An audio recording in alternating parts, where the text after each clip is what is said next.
La nouvelle est donc tombée.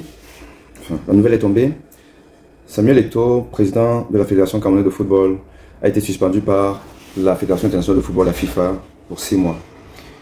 Avec pour motif manquement aux règles de la Fédération internationale de football et notamment le respect de l'éthique, car du fair play. Le fair play faisant partie de l'éthique. Ce parce qu'il aurait contesté de manière véhémente des décisions arbitrales lors du match Cameroun-Brésil de la Coupe du Monde des U20 féminines. Devons-nous nous en réjouir? Évidemment non. Je ne fais pas partie des gens qui vont sabler le champagne, qui vont se réjouir parce que, étant un hibou, voilà, quelqu'un qui est contre la gestion du président de la Fédération camerounaise de football, je ne vais pas me réjouir. Au contraire, ceci me rend malheureux. Ceci me rend malheureux parce que la sanction infligée contre toute attente, parce qu'on se serait attendu que ce soit à cause de tous les frasques qui lui sont reprochés, à tort ou à raison, par les présidents des clubs de football qui ont porté une multitude de plaintes. Mais non, que non. C'est là où on s'attendrait le moins. C'est-à-dire pour avoir défendu son équipe et comme lui-même il dit souvent, son pays qu'il aime tant à l'international. C'est là où la FIFA a frappé. Devons-nous nous en étonner? Non. Est-ce une surprise? Non. Pourquoi? Ce n'est pas une surprise parce que la FIFA, qui est loin d'être une instance fêtière qui elle-même respecte le fair play, qui elle-même est propre. Je ne vous parle pas des scandales de la FIFA, des scandales des présidents de la FIFA. C'est un panier à crabe, nous le savons tous. Mais dans la vie, le paraître est parfois même et malheureusement plus important que l'être. La forme est parfois plus importante que le fond.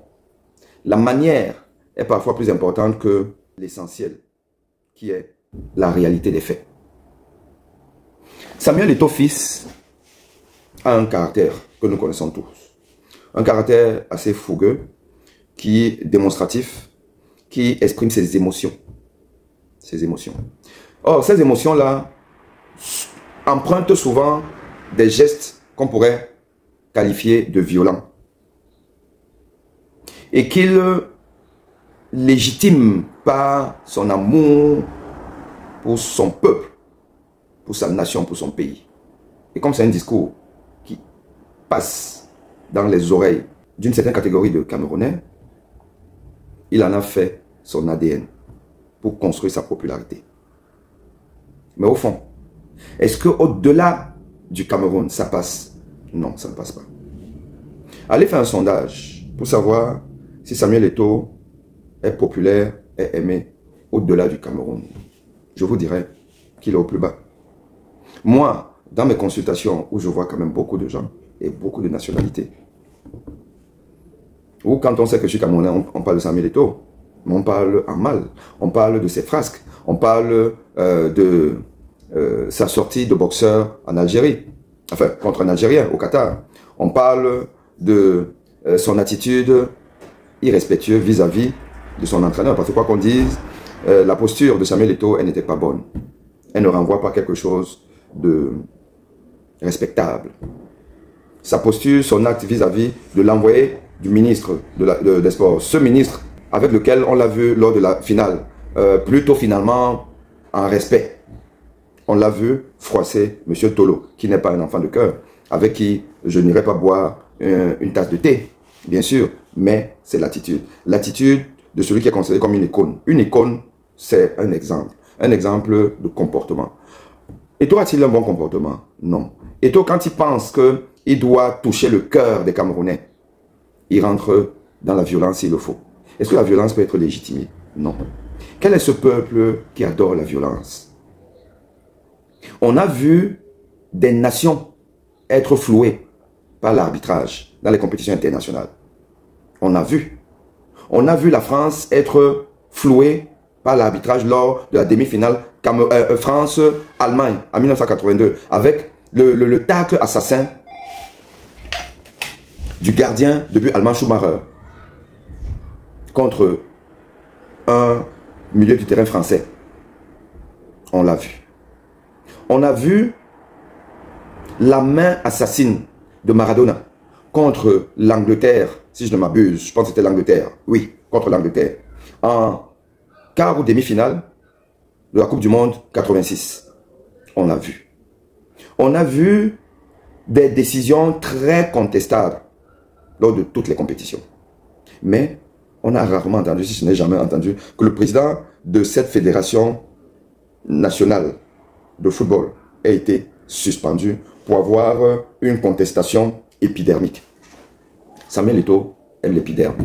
Samuel Eto'o aime montrer qu'il est prêt à découdre même physiquement. Ça, ce n'est pas ce qu'on demande, ce qu'on attend d'un dirigeant. Un dirigeant doit être calme, doit être posé, doit argumenter, doit faire des réclamations appropriées. C'est ça un dirigeant. Mais nous, le peuple camerounais, nous adorons la violence. Dis-moi quel dirigeant tu as, je te dirai quel peuple tu es. Le peuple camerounais est dans la baston depuis 1960, quand Amadou Ahidjo prend le pouvoir, et où il martyrise l'opposition, les nationalistes camerounais et les citoyens. Nos parents ont été traumatisés par la dictature de M. Paul Biya, pour ne pas dire, oui, la dictature. Et en 82, il a laissé la place à un tyran, M. Paul Biya. Lequel tyran ôte la vie des citoyens quand ça l'arrange pas, quand il pense que cela leur manque de respect. Je veux vous rappeler qu'un jeune Camerounais, dans une plantation de Njombe Penja ou autre, a exprimé son ras-le-bol, sa misère, et a eu des mots, certes, crus, irrespectueux vis-à-vis du chef de l'État. On lui a flanqué le motif outrage à chef d'État, alors qu'il avait raison. Et aujourd'hui, il n'est même plus en vie. Et c'est ce dirigeant que M. Samuel Eto'o soutient. Donc, il soutient le respect par la violence de l'arbitraire. Mais il ne respecte donc pas l'arbitraire de la FIFA. C'est-à-dire que ce pourquoi il est suspendu est plutôt au fond en sa faveur. C'est-à-dire des erreurs d'arbitrage contre le Cameroun. Mais pourquoi ne considère-t-il pas que la FIFA, c'est comme Paul Biya? Et qu'on ne manque pas de respect à la FIFA parce qu'on ne manque pas de respect à Paul Biya. Puisqu'il a bien soutenu et soutient bien celui-là, Paul Biya, qui a fait disparaître le jeune Camerounais qui s'est exprimé, qui a exprimé son ras-le-bol vis-à-vis de l'injustice de Paul Biya. Mais lui, il conteste l'injustice de la FIFA. C'est quand même assez étonnant. Donc, nul ne peut se prévaloir de sa propre turpitude. Les Camerounais doivent juste encaisser le fait que jamais, dans l'histoire du sport camerounais, dans l'histoire même du sport africain, un président de fédération n'a été suspendu pour avoir eu un comportement de sauvageon. Et j'ai envie de vous dire que cette sanction-là, elle a été prise en ayant en esprit tous les frasques de violence de Samuel Eto'o. C'est de ça qu'il s'agit. Samuel Eto'o est suspendu, pas simplement pour avoir manqué de respect à l'arbitrage lors de cette Coupe du Monde des U20 féminines, mais c'est en fait un état de service. La FIFA, en prenant sa décision, s'est rappelée du Qatar et du coup de poing de Samuel Eto'o. La FIFA s'est rappelée du comportement de Samuel Eto'o dans la gestion de la crise Mincep Fecafoot et sa violence vis-à-vis de l'entraîneur belge, du représentant du ministre. Ils ont eu ça en idée, en image, en tête, avant de le sanctionner. Et aujourd'hui, nous allons juste, pour avoir bonne conscience, nous dire, parce qu'ils luttent contre la FIFA, voilà, les Africains, on va nous faire nos caliméros des Africains, en train de toujours pleurer. Attendez. Donc, vous ne savez pas que la FIFA c'est une mafia. Hein? Samuel Eto'o ne sait pas que la FIFA c'est une mafia, puisqu'il est né dans le football. Ce n'est pas l'ami de Gianni Infantino. Samuel Eto'o n'est pas l'ami de Gianni Infantino, qui l'a maintenant frappé. On blague avec la FIFA, qui ne sait pas que la FIFA c'est une pieuvre, que c'est une mafia, et qu'il faut respecter les règles de cette mafia-là.